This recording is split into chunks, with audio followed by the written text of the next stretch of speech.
உரிமையும் மரியாதையும் அதேதான். ஆனால் சமூகத்தில் இருக்கும் சிலர் பாலின வேறுபாடு காட்டி மனங்களை புண்படுத்துகிறார்கள்.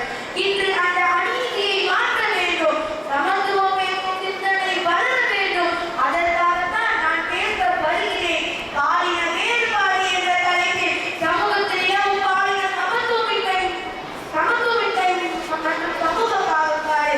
சமூகத்தில் பாலின சமத்துவமின்மை என்பது மக்கள் அடிப்படையில் சமமாக நடக்காத ஒரே நிலைமையாகும்.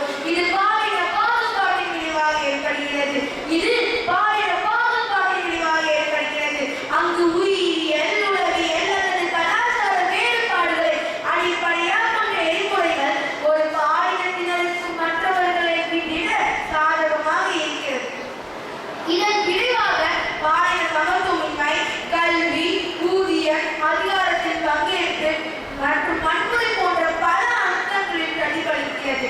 இது பெண்களுக்கும் சிறுமிகளுக்கும் மட்டுமல்லாமல் அனைத்து பாலினத்தவர்களுக்கும் பாதகமான விளைவுகளை ஏற்படுத்துகிறது. பாலின பாகுபாடு ஊதிய இடைவெளி, பணியிடத்தில் சமமற்ற வாய்ப்புகள் மற்றும் அதிகாரத்தில் குறைவாக பிரதிநிதித்துவம் போன்ற அமைப்பு ரீதியான சமத்துவமின்மையை உருவாக்குகிறது. சமூகத்தில் பாலின அடிப்படையில் திணிக்கப்படும் வழக்கமான எதிர்பார்ப்புகள் ஒரு தனி நபரின் திறனை வெளிக்கோண தடையாக இருக்கிறது. பாலின சமத்துவமின்மை பாலியல் வன்முறை மற்றும் சுரண்டலுக்கு வழிவகுக்கிறது.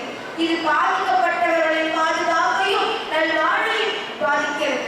ஊதியம் இல்லாத பராமரிப்பு மற்றும் வீட்டு வேலைகளின் சமமற்ற பிரிவினை பெண்களின் பொருளாதார முன்னேற்றத்தையும் சுதந்திரத்தையும் இது பாதிக்கிறது.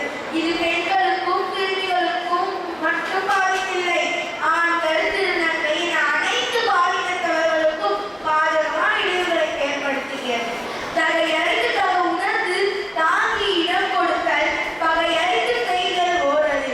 இந்த குரல் தனிநபரின் திறனை கண்டறிந்து அவர்கள் உணர்வுகளை புரிந்து கொண்டு அவர்களை சமூகத்தில் உயர்த்தி பிடித்து அதன் மூலம் சமூகத்தில் சமத்துவத்தை ஏற்படுத்தி பகைமையை நீக்க வேண்டும் என்று கூறுகிறது. பல்வேறு வடிவங்களில் இது பணியிட சமத்துவமின்மை, சமூக எதிர்பார்த்தல் மற்றும் அமைப்பு ரீதியான சார்பு போன்ற பல்வேறு வடிவங்களில் வெளிப்படலாம். கல்வி நிறுவனங்கள், சட்டமன்ற உறுப்பினர்கள் மற்றும் குடிமை சமூகம் ஆகியவை இணைந்து நியாயமான மற்றும் உள்ளடக்கங்களை உருவாக்குவதில் கவனம் செலுத்த வேண்டும். ஒன்றைந்து பெண்களின் மேம்பாட்டிற்கு ஆதரவு அளிப்பதோடு சமூகத்தில் அனைவரும் சமமான உறுப்பினர்களாக தங்கள் உரிமைகளை உறுதி செய்ய வேண்டும். கடந்த 10 ஆண்டுகள் முன்னேற்றம் ஏற்பட்டாலும் 2030க்குள் பாலின சமத்துவத்தை எட்டுவது இன்னும் சவாலாகவே உள்ளது. இந்த நிலைமைய ஒரு கவிஞர் என்ன அருமையா சொல்ல தெரிஞ்சுக்கலாமா? ஆணும் பெண்ணும் ஒன்றே, ஆக மகிழ்ந்து வாழ்வோம், ஒருவரும் சமம், ஓங்கி உயர்வோம், அன்பிலும் அறிவிலும் அடங்கிய பேச்சிலும் ஒப்பற்ற பண்பிலும் ஓயாமல் உயர்வோம், தடைகளை உடைப்போம், தடைகளை நீக்குவோம், பாலின பேதங்கள் கலைந்து பண்பாடு போற்றுவோம். கல்வி நிறுவனங்கள், சட்டமன்ற உறுப்பினர்கள் மற்றும் குடிமை சமூகம் மற்றும் தனிப்பட்ட வளர்ச்சியை ஊக்குவிக்கும் நியாயமான மற்றும் உள்ளடக்கங்களை உருவாக்க வேண்டும். பாலின சமத்துவம் என்பது அனைவருக்கும் சமமான உரிமைகளையும் வளங்களையும் உறுதி செய்ய வேண்டும். பெண்கள் தங்கள் வாழ்க்கையை கட்டுப்படுத்தவும் சமூகத்தில் அனைவரும் சமமான உறுப்பினர்களாக தங்கள் உரிமைகளையும் உறுதிப்படுத்தவும் அவர்களுக்கும் ஆதரவளிக்கப்பட வேண்டும்.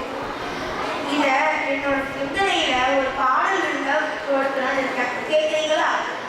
அறிவென்னும் மொழி அனைவருக்கும் உண்டு, ஆனால் கல்வி மற்றும் சிலருக்கு மட்டும்தானா? ஆண் என்றாலே போதும் உழைக்க தேவையில்லை, பெண் என்றாலே போதும் வீடுதான் அவளுக்கு இடம். உரிமைகள் அங்கே, வாய்ப்புகள் இங்கு, அதிகாரத்தின் கடவுகள் சிலருக்கு மட்டும் இரண்டு கட்டுப்பாட்டுகளை திரட்டி பெண்களின் பரத வழக்கங்கள் பெயரால் பாரபட்சம் போலும். சமூகத்தின் பல பெண்களின் தோளில் அரசியல் பந்தயம் ஆண்கள் மட்டுமே